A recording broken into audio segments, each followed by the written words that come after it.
अस्सलाम वालेकुम जी, सहाराना ऑफिशियल में खुशामदीद कहता हूँ। अब देखें पीटीवी में क्या फिर नया एक बुल खिलाया गया है।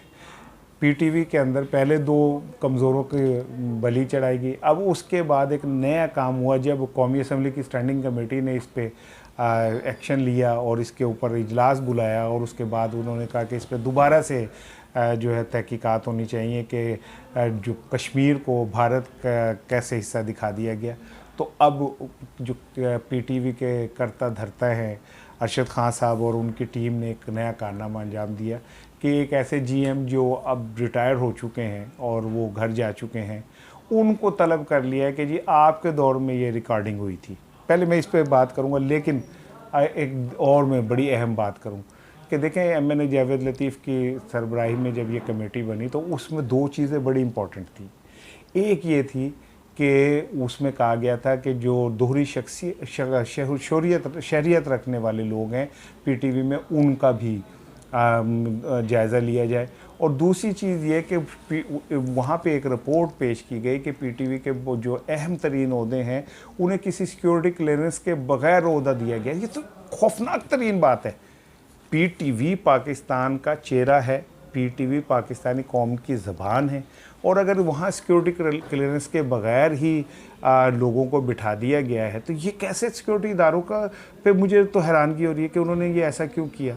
और फिर अगर दोहरी शहरियत के हवाले से सियासतदानों पे, जजेस के ऊपर और बाकियों पे अप्लाई हो सकता तो पीटीवी पे क्यों नहीं हो सकता। जो नोटिफिकेशन नया आया इस हवाले से कमेटी के, उसमें ये दोनों शिके नहीं हैं और वो जावेद लतीफ़ को भी चूना लगा दिया लोग जिन्होंने भी लगाया। इससे अंदाज़ा करें कि पीटीवी माफिया कितना तगड़ा है। और वो बेचारे शरीफ आदमी काजी साहब वो रिटायर हो गए हैं, अब उन्हें बुला लिया कि जी आपके दौर में ये प्रोग्राम रिकॉर्ड हुआ था। ओके, हुआ था, मान लिया कि हुआ था, तो ये जब रिपीट हुआ तब तो वो जीएम नहीं थे।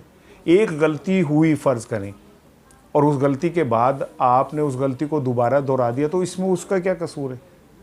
आप बचा रहे हैं अपने दोस्तों को, आप बचा रहे हैं अपने लोगों को, आप बचा रहे हैं उनको जो ज़िम्मेदार हैं। जो कंटेंट का हेड है उसे क्यों नहीं आप पकड़ रहे, आप उसको क्यों नहीं पकड़ रहे जो ट्रांसमिशन का हेड है।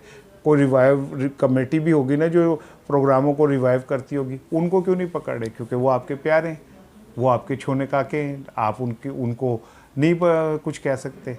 तो मैं ये समझता हूँ कि ये मैं जावेद लतीफ़ एमएनए का भी इम्तहान है कि वो कहीं कंप्रोमाइज़ तो नहीं हो गए, कहीं वो खुद तो नहीं मसलियतों का शिकार हो गए, वो नून लीग के टिकट पे कामयाब हुए।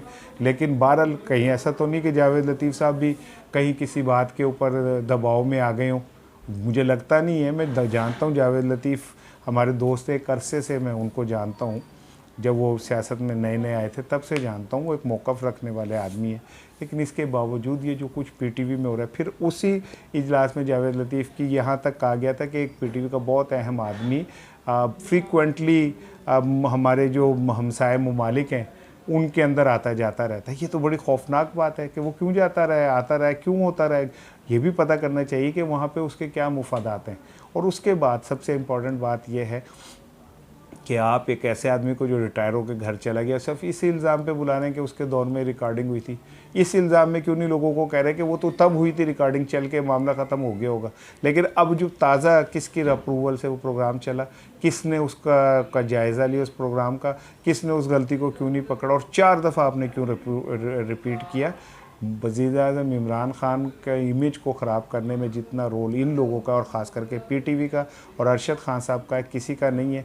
मुझे नहीं पता कि अरशद खान साहब के पीटीवी से किस हद तक माली मुफादात हैं। उस कमेटी में आप पीटीवी के डायरेक्टर को भी मेंबर बना रहे हैं, तो कॉन्फ्लिक्ट ऑफ इंटरेस्ट तो खुद ब खुद पैदा हो गया।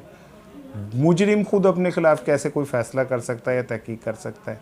तो इस पर खुदारा देखें, पाकिस्तान के इदारों को और निज़ाम को मजाक ना बनाया जाए। अस्सलाम वालेकुम।